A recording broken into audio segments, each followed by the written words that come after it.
Ayan. Tingnan nyo tong aking puno ng ano guys, daranghita sa harap ng bahay. Ayan. Marami na naman po siyang bunga guys. Marami na naman po siyang bunga. Ayan o. Ayan. Kita nyo diba o. Ayan. Madami na naman siyang bunga guys. Ayan. Sa dulo. Sa dulo. Nahirap tumingala guys. Ayan. Ayan. Doon sa harap. Marami din guys. Kaya lang ayoko doon pumunta. Mainit na.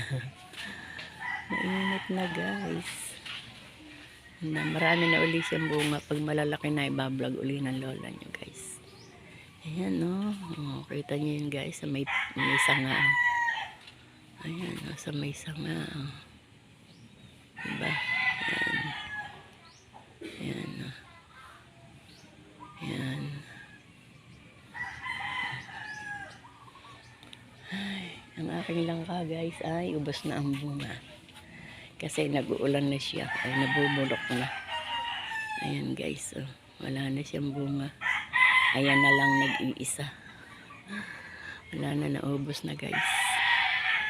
Kaya ang ice candy ng lola, puro langka ang ano langka ang flavor. Kasi ano, kinuha ko yung mga nahihinog na. Aking minatamis at inilagay ko sa rep guys. Kaya mga ano pa yun, dalawang timplahan pa yun guys. Dalawang timpla pa. Ayan. Ayan guys. Oh. Ano lang pa ni lola. Wala nang bunga. Marami akong prutas guys doon sa likod. May mangga, guyabano, may rambutan.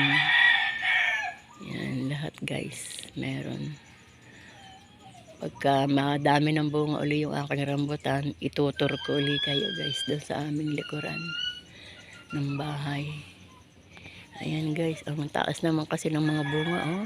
Kita nyo yun. Oh, oh yun, no, nasa dulo.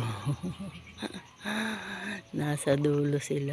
Okay na guys, bye bye na.